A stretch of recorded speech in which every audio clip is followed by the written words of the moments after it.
What up, though? I got to talk. I got to tell what I feel. I got to talk about my life as I see it. All right, then. It's time for you to bring it to the table. Turn up your radio wherever you at. We about to bring it. StreetBeat. Yeah. With Tony B. For the next hour, Tony B will give you a chance to tackle local, national, and international issues that affect your community. StreetBeat. Who, Tony? What's up? It's me, Tony B. Welcome to Street Beat. Street Beat keeps you in touch with the beat of the city. And if you're talking about the beat of the city right now, we have to be talking about my very special guest joining me, internationally acclaimed Mr. Savion Glover. How are you doing, sir? I'm well, Tony. Thank you, brother. How are you? Fantastic.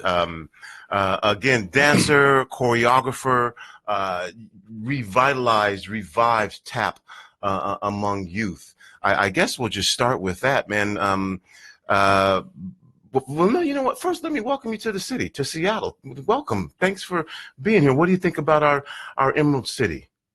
Oh, I love it. Well, thank you. Thank you for welcoming me. I've been here before several times throughout my travels, so I'm happy to be back. I'm happy to know that things are developing, things are changing for the better. So. And, you know, one of the things, again, man, for you, how does that impact you when people talk to you, when people interview you? And one of the things is they say is, you know, revitalized, one of the persons with the reemergence of taps, a leader internationally. How does that make you feel, you know, when you hear those accolades? It's different nowadays. You know, like I said, I started when I was 7 years old. I met these men when I was about, you know, between like 10 and 11 years old. So you say, you know, the past 30 some odd years, almost going on 40 years now, you know, I've been hearing about the accolades and the champion. And now that I am within an understanding about the dance,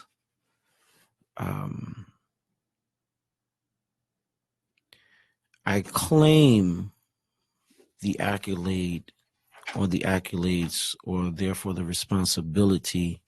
I claim it in another manner.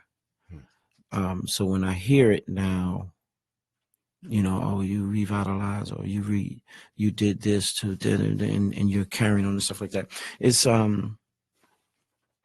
It's worth topic because I'm happy to be recognized for what it is to most of you, which is tap dancing, but what it is for most of us is the continuation of communication. And through this instrument here called the feet, or my feet, is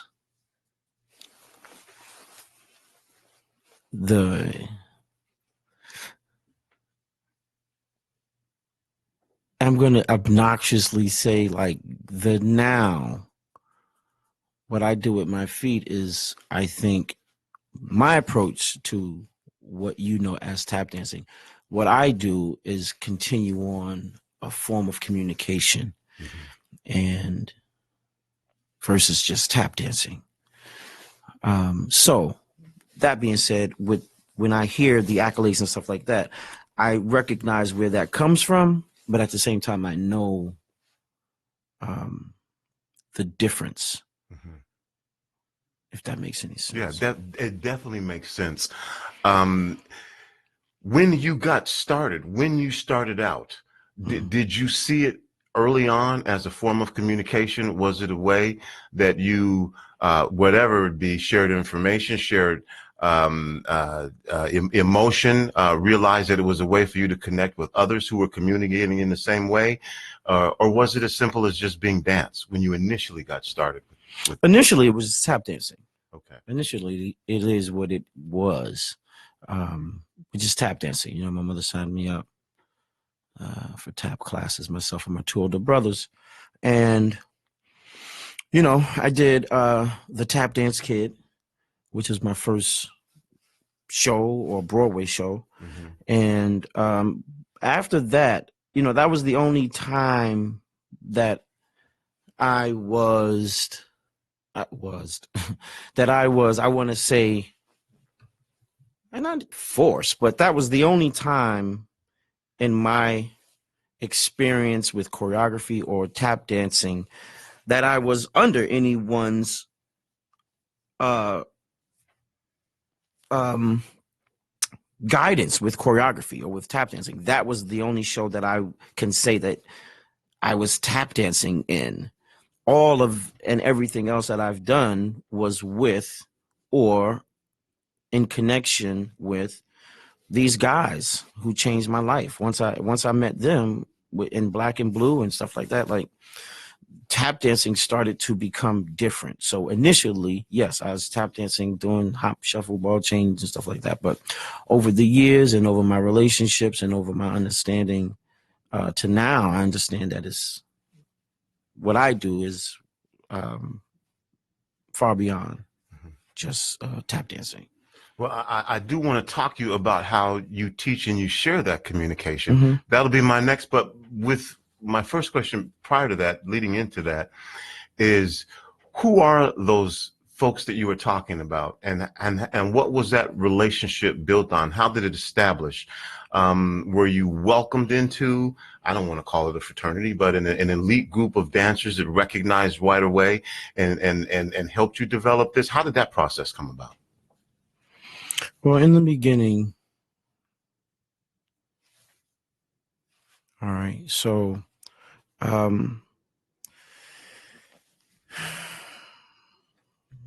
Jimmy Slide, Lon Chaney, Chuck Green, Buster Brown, Ralph Brown, George Hillman,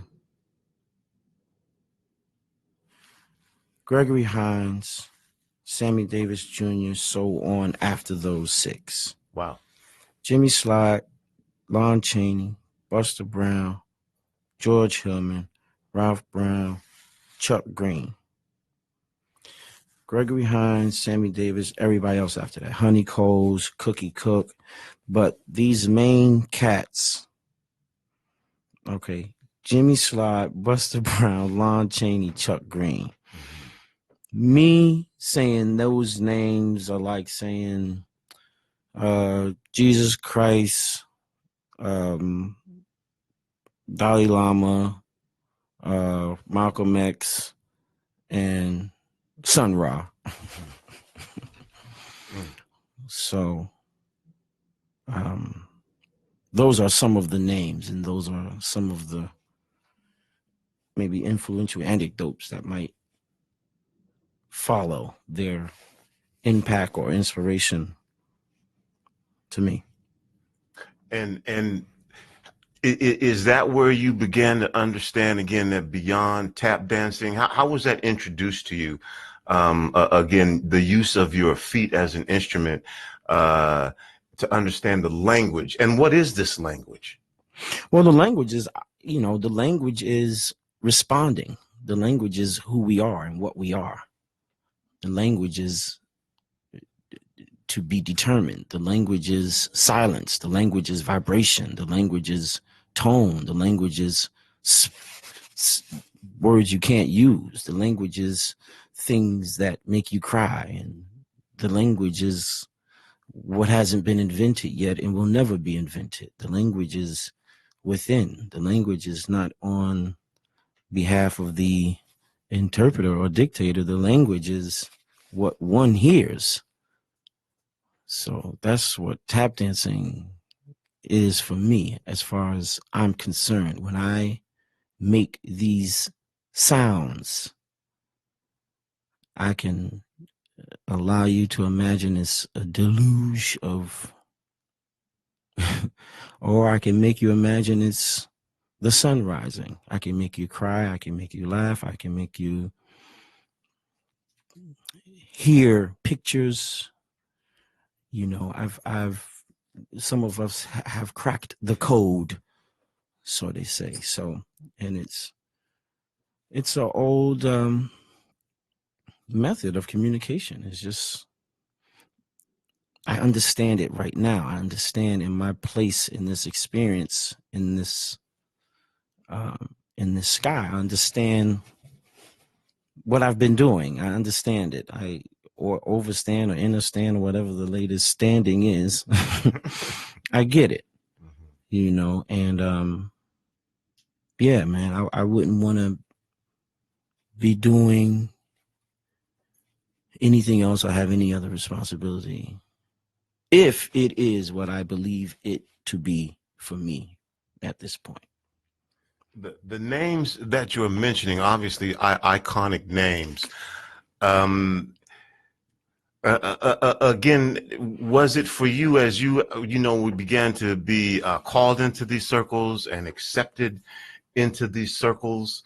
For you, was that just normal life? Did you know at that time how exceptional that the talent that you had was, and that you were potentially being groomed or mentored by, again, iconic figures in this industry, in this field? Well, these cats were so, how you say, eclectic in their simplicity. So it's like you would have never known that Jimmy Slide was Jimmy Slide until somebody said, "Ladies and gentlemen, introducing Jimmy Slide." Like, these guys were immediately like at that time, like just uncles or grandfather. I look at old footage of myself now. I wasn't really dope. Like, I wasn't. I was only dope because I was the only one. It's like competition. You don't. You can only get song of the year because there ain't no other song out. Not because that song is the best song. It's just that's what the situation does. So when I was with them, I was more learning about life. My time with them was not a lot of time spent in dance studios learning how to dance. I spent a lot of time with them learning how to live, and then how to apply my experiences and my voice and my story through this dance, through this language. So there wasn't, by the time they got to me, they had figured out the language. They had figured out that, this thing we call, or we respond to as tap dancing, it's like everything, it could have been missing some pages. Some stories could have got left out. And if that is the case, and maybe there was someone there who picked up on the stories, not the history, but the mystery of it, and that person was me, and I was there. I was hearing these men out there, so.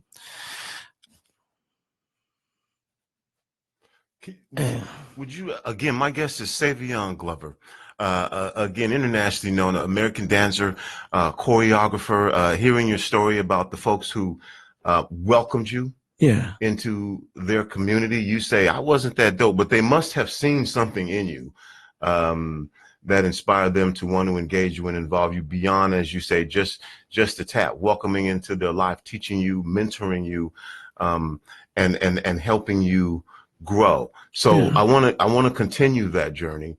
When did you begin to feel, or do you feel, because you do that now, that you also had a similar responsibility to those who had mentored you? What was that journey like for you? And can you kind of explain that process to us, where you began to say, well, wait a minute, I have this, and I need to recognize this in other folks, and I can teach and I can share the skills and tools that I have as well. My teaching was funny. So when I was in my early understanding of what this is, I'm 14, I'm 15, I'm 17, I'm 22, I'm maybe 24. I'm in those areas. So I'm teaching tap classes. I'm teaching steps and combinations and things of that nature. Of course, I'm maintaining my, efforts to share who these men are and what their contributions mean to me in my life during that time and in those classes. And then I stopped teaching for a while, maybe like a good 10 years or like a good 11 or 12 years, because as I grow and develop in this place, whatever I am is going to come out through whatever I am. If I was a chef, then my cooking, my palate is changing. Everything is changing. So I got to a point where I didn't feel like I was teaching. I just felt like I was giving people steps and just combinations. And that's what class is. That's what tap class is. You go and you give the steps and the kid just does it. And I had gotten bored with that. You know what I mean? Until when I did reemerge, it was, I knew what I wanted to teach. Actually, I didn't reemerge. I opened a school. I opened my school in Newark, New Jersey, the Hoofers Club, School for Tap. And it was my opportunity to, concentrate on the dance and what it is, the language and what it can be. Concentrate more on these men and concentrate more on teaching young thinkers how to express themselves and not just tap dancing, but express themselves, and a whole world of things that had probably nothing to do with tap dancing, but more to do with being, how to play music, how to, interpret shapes through your sounds, how to, just other ways to use sound. And I looked at it as sort of like a holistic approach to dance. So then I came back. So then I was able to feel more confident and honest about what I was teaching. I then felt that I was teaching, not only tap dancing, but just teaching, period. The tap dance I'm recognizing is the outfit, but my duty through what it is I do, my service through that has to, succeed the outfit. So that's basically how it goes. And I've been back now, I guess, teaching for maybe since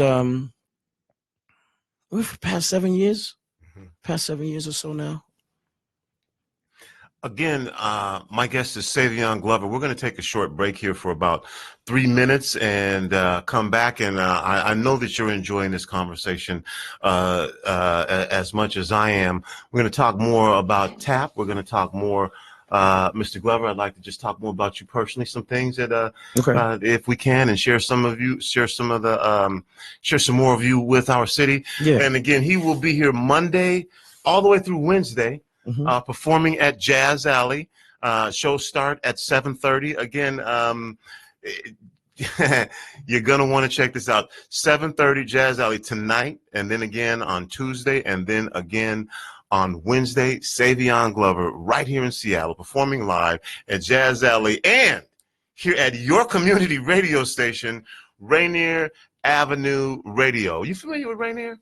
I am not. Okay. Well, Rainier is the street that basically runs through all of the communities of people of color. And so that's who we're reaching, along with everybody else who listens regionally, nationally, and even internationally. We live in a community, in a neighborhood where over 100 different languages are spoken, where the socioeconomic status is as diverse as people who have lived here generationally and have incredible wealth, to folks who were unable to buy homes in this community in less than 40 years ago, to people who this was the welcoming place for them as immigrants. That's Rainier Avenue. And that's why I'm so happy you took the time out of your busy schedule to come visit our radio station and share us with you. We'll be back in about 3 minutes. It's me, Tony B., your host of Street Beat, with my special guest, Savion Glover.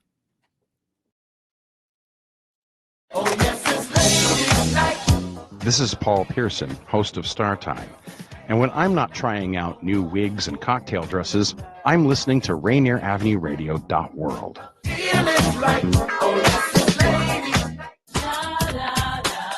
On RainierAvenueRadio.World, look for the Change Your Food, Change Your Life show. I'm Dennis Weaver, your good food guide and host, helping you to feel good and look good, and who wouldn't want some of that? All that and more from the Change Your Food, Change Your Life show on RainierAvenueRadio.World. Stories, songs, and guests. Begin living the organic good food life, and the rest of your life just may be the best of your life. Hose up, baby, to your health. This is Big Poppy, host of Jazz from the Cabinets. Join me each week for a listening tour of the first century of jazz, an eclectic mix of Dixieland, big band, cool jazz, bebop, contemporary jazz, world jazz, all jazz in all forms. That's Jazz from the Cabinets with Big Poppy on Rainier Avenue Radio, streaming worldwide on RainierAvenueRadio.World. Hello, this is John Yasutaki, your host for Seattle Here Now on RainierAvenueRadio.World. I will be bringing subjects and guests in to talk about things that impact you in our community. Are you concerned? Do you care? Let's talk about it. Please tune in. RainierAvenueRadio.World for the show Seattle Here and Now.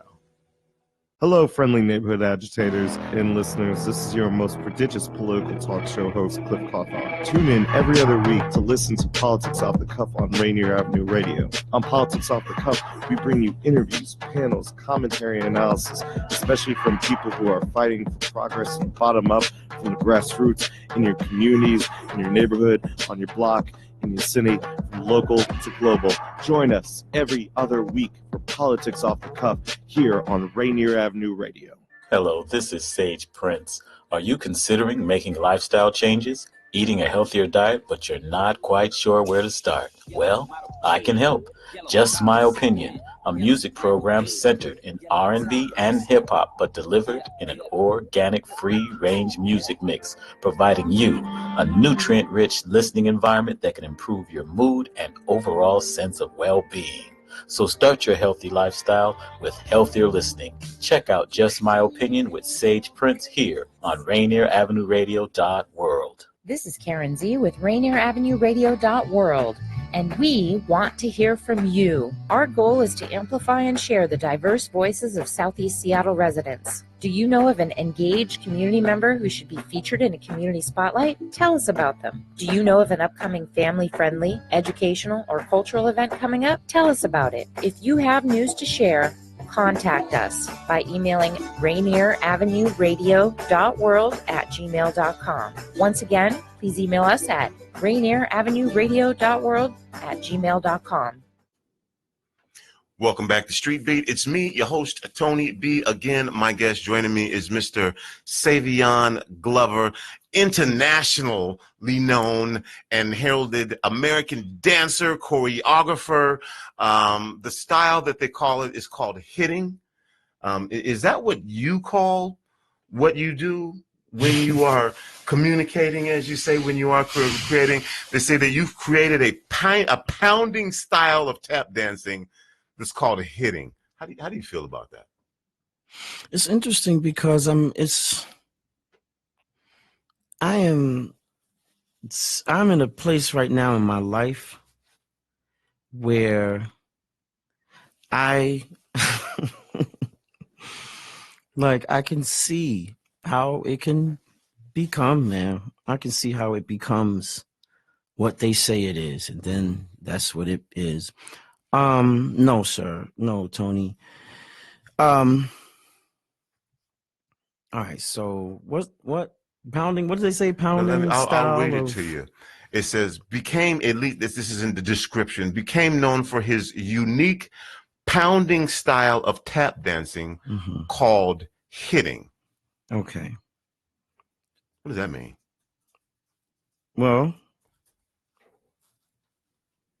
what is it? As a thinking man, why would those words have to remind you of anything? Pounding, hard hitting.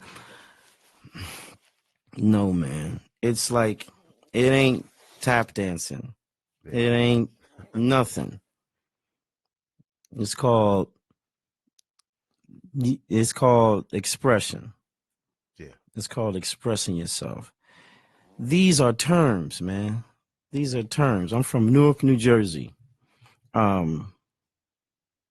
So if we out on the basketball court and it's like, or whoever, Chuck D, we got these terms from these people. Bring the noise, bring the funk. That show, that's not a bringing the noise, bringing the funk. It's not a title like they've made. It's bringing the noise. It's like, yo, bring it. Yeah.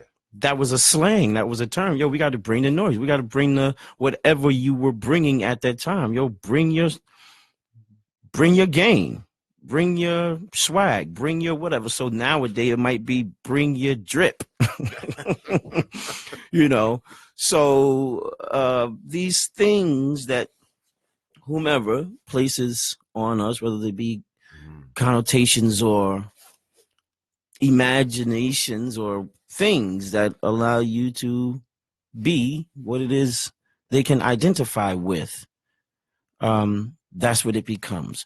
But no, it is that my style is, and maybe I've been quoted over the years, my approach at one point was very aggressive and hard-hitting.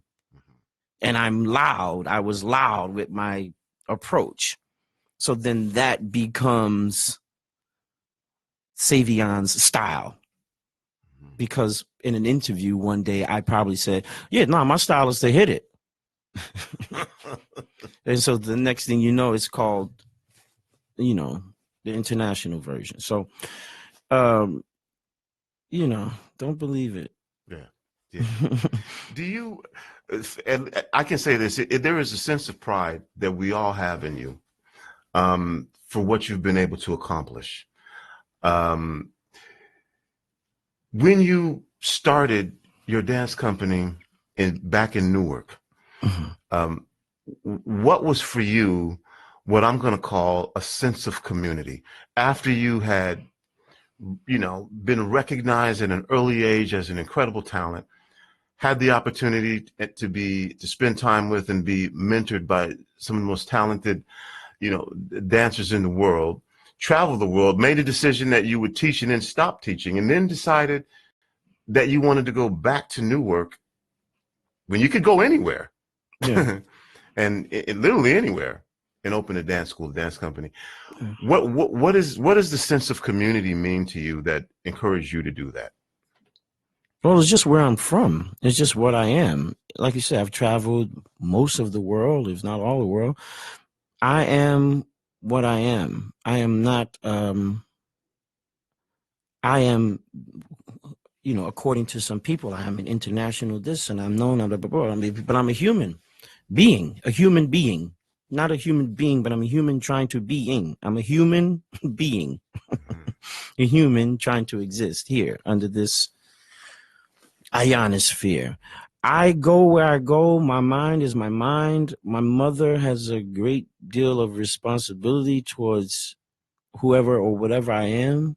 You know, the cats, my environment, my community were these cats who were hanging out, you know, and all my peers, most of them were like old cats, old heads, except for my homies back at home. My community, we playing. I'm playing basketball or doing whatever I'm doing at, you know, 17 or 21 or 30 up until this point.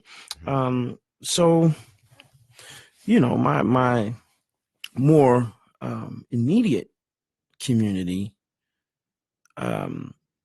is the average male, you know, living here under this, you know, experience. And then my more expanded community is anything, anyone, anybody, because I can lend to that energy, you know. And do you include in that what would be considered, people would call the music community? Is it the dance community? It's everything, man. It's because I am everything. Yeah. Savion Glover is not only Broadway, and I mean to the fact before like you find like Usher in a Broadway show, like that's a new thought. Like that's a new idea. It used to be like Broadway people were Broadway show people, and then they'd be in the show and blah, blah, blah. Or just like now, like, you know, it used to be, and I'm saying used to be as far as what I understood. I understood like if you were a carpenter, then you did carpentry. You didn't do carpentry, and also you were the electrician. You just did carpentry. You might know about the electrician, but that wasn't necessarily your occupation. So me, I'm introduced to this field as a Broadway tap dancer. And then because tap dancing is what it is, I become a concert tap dancer. And then as the world develops and people continue to think, and then I become a tap dancer who plays music with musicians. So you carry on in a tradition, like you carry on. I have many responsibilities to many different communities. I have responsibility to the theater.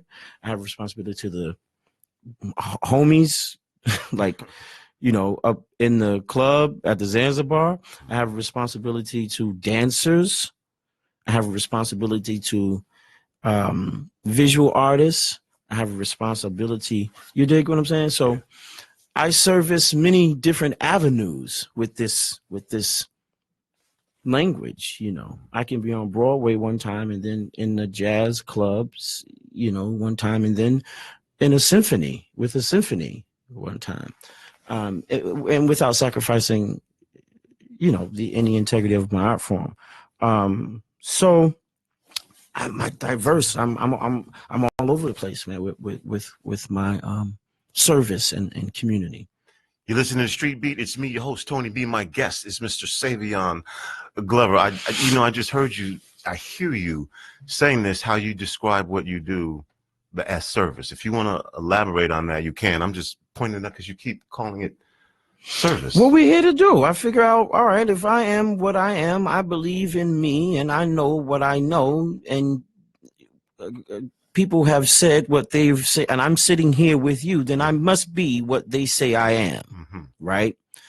Okay, I accept. Sorry, I'm late. Now I know what that is, so I can be of service through why I am on this earth, why I am in Seattle tonight to do what I'm here to do. I understand.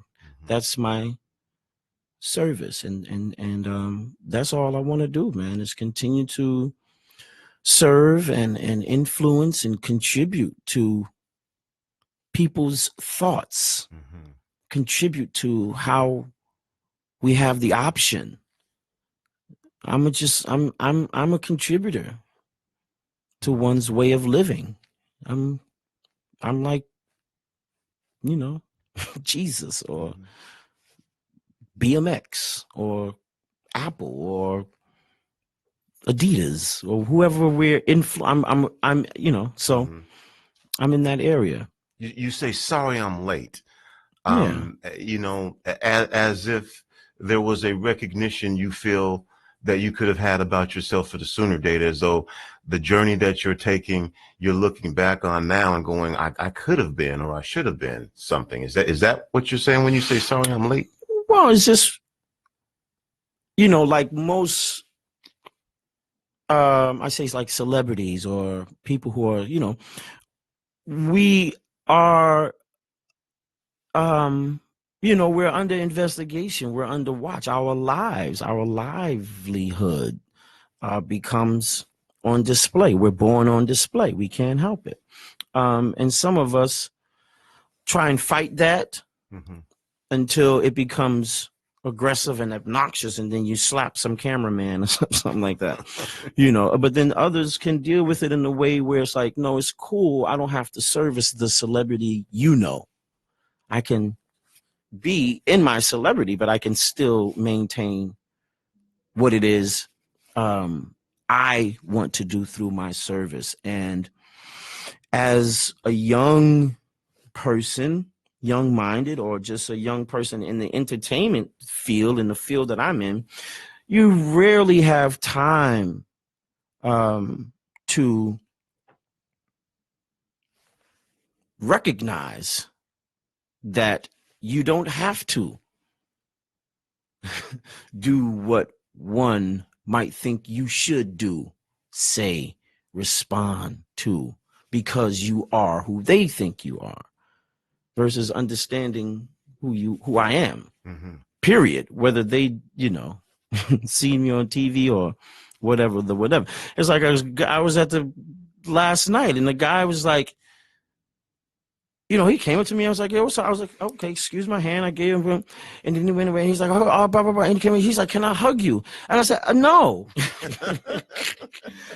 It's like, but just yesterday I would have said, "Oh yeah, come give me a hug." Yeah. But it's not. I'm not responsible for what they want. That's their agenda. Yeah. I'm not responsible to that energy anymore. So I say, "I'm sorry, I'm late. I'm not to you, the massive, but to myself." I'm like, "Oh, okay. I realize I could have, dealt with that earlier, like you said. But we're here now, so." Again, my guest is Savion Glover. You've been doing this. You've been recognized. What, 7 is when you started? I started tap dancing when I was 7, but my first show was the Tap Dance Kid when I was 10 years old. That's an incredibly, for those of you who are, imagine having that spotlight on you and being heralded for this type of fame all your life. It has to make you grow up, a little do you feel like that? I'm just listening to what you say, because you seem really, bro, you seem very well grounded for someone who has provided service, as you say, the way that you put it. Yeah. You're almost your whole life for whether it be for the enjoyment of others, for the benefit spiritually, for what you are bringing to people who, when they have a bad day and everything is going wrong and they put their last on the money to see you, so that they can get something from it. Again,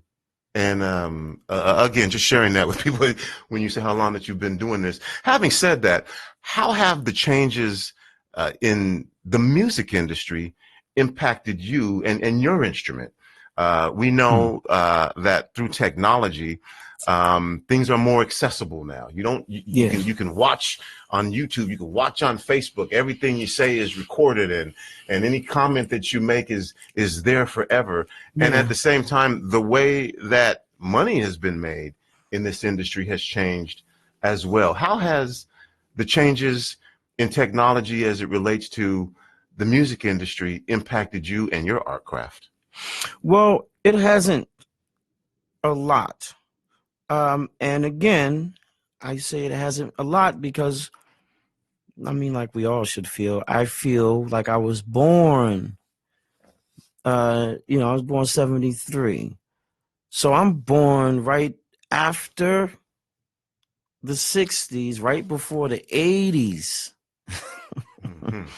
I'm born like a little bit after the 50s, 60s, right into the daggone 80s.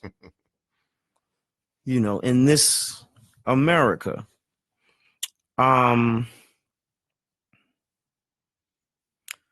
So when I think about how I was raised as just a man, or like a boy or whatever I'm saying, it's like I said before, I had no concept of fame. Okay. My great-grandfather is Dick Lundy. Google. My great-grandfather is Dick Lundy. Okay. Newark Eagles. Dick Lundy. My grandmother is Madam Anna Lundy Lewis. This is Newark. My grandmother's best friend's Doris Duke. I'm 5 years old. My grandfather, Bill Lewis, Jerry Lewis, pianist. This all didn't start with me, man. Right? I didn't know Dick Lundy. I didn't know his celebrity. I knew how grand my grandmother is and was. I know my mother's style. When it came to me, I didn't have a choice to. It seems like I didn't have the option to allow my celebrity or success to be anything different than what my real life is. Like, so as I'm growing up as a celebrity, I'm also growing up as a human, as a boy, as a man, and then as a person into the person I am now. So everything along the way is going to change and continue to develop. Wherever, whenever I materialize or result, that's what's going to come out in my dance. It's similar to, you know, I'm influenced by the giants of my world, like John Coltrane and like, you know, Dalai Lama and like people who are real to me, like Jimmy Slide. And these people they go from like criminals to saint, you know, and I try to model my life after that because it seems like that's what understanding is. That's, you know, that's how we are born into what we do. You're not born, I mean, you're born perfect, but you got to deal with the corruption in order to be perfect. So everything changes, man. Everything changes. The approach to the dance changes from when you're 12 versus you're 21 because your understanding is different. Oh, at one point we was bringing the noise, bringing the funk. That's because I'm listening to I got John Coltrane in one ear and Eazy-E in the other. It's like, you know what I mean? You know, and my mother's playing James Cleveland. And my grandmother got a show with, like, you know, Shirley Caesar or something. So my dance is going to be that. It's going to be aggressive at that time. Well, then I got married, and then now I'm dancing to Sade, and stuff is changing. Regina Belle is sounding good. Heavy D is sounding better. You know, I don't know. It didn't run DMC, and so then life happens, and then you're in 40s, and then it's like, oh, then I have a child, and you're not married, and then, oh, you hear something about something could be not true. There could be lies in the world that I didn't hear about, or I heard about, or I didn't want to hear or pay attention to. And then now the dance is about that. It's about what is this and how are we going to navigate our way to an understanding, or just navigate our way through what it is. You know, so that's where I am now with my approach to dance. I am in how you say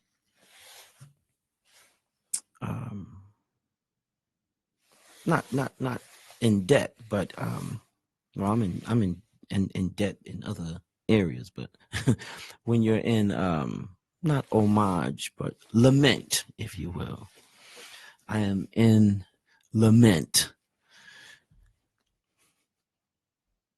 I've enjoyed this conversation, and I'm well, thank you, man. We're talking about tap as well, in getting to know who you are and getting to understand why you do and how you do what you do. Again, tonight, Tuesday night, Wednesday night, Mr. Glover will be at Jazz Alley, and so, you know, this is, I guess you just called it. You probably heard this question a zillion times, and so I guess I got to ask it too. What can people expect from you? You know, who's like, hey, this is great. I want to see him again. It's great.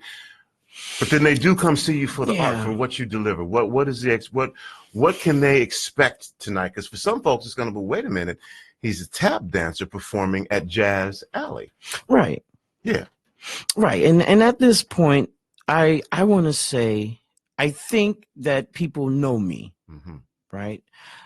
I want to say again to the several communities that I serve, I can say what each community should walk away with. But overall, just know I want the cats who are coming to listen to come and be here. I want the people who are coming to watch to come and listen. I want the people who are coming to flaunt to come and listen. I want the babies, the young children, and the families and the fathers to come listen. Just come listen to the space. Come listen to the space. Don't worry about me. Just listen to the space. We'll be there. My guest again, Mr. Savion Glover. Come listen to the space. Yeah. Tonight, tomorrow, Wednesday night. Yeah, I guess there's no better way to say, I'm coming tonight. I'm about to have a grand time tonight. Yeah, come on, man. Mm-hmm. Again, thank you for Yes, for coming. If there's anything else that you'd like to say to our audience, I want to give you an opportunity to say that. If there's something that I've missed or something that you just want to share. You covered it, man. I just encourage everybody to, like you said, come on out to the Jazz Alley next couple of days. And hey, man, congratulations to you and thank you for your services. I'm not as familiar, but I am more familiar now. So thank you and continue on, because your voice is worth topic. Your tone is worth topic. So thank you. Thank you, bro. And thank you for listening to another edition of Street Beat right here on Rainier Avenue Radio. It's me, your host, Tony B. Again, tonight, Jazz Alley. I think the show started at 7:30. Mm-hmm. You can give them a call at 206-441-9729, 206-441-9729. Get yourself some tickets and come out, and I'm going to have to use this, man, and check out the space. Just listen to the space. Listen to the space. The space ain't gonna lie. Listen to the space. So until we get together again, remember, whether you believe you can or whether you believe you can't, you are probably right. I'm out. Peace. Mm-hmm. This is Paul Pearson, host of Star Time. And when I'm not trying out new wigs and cocktail dresses, I'm listening to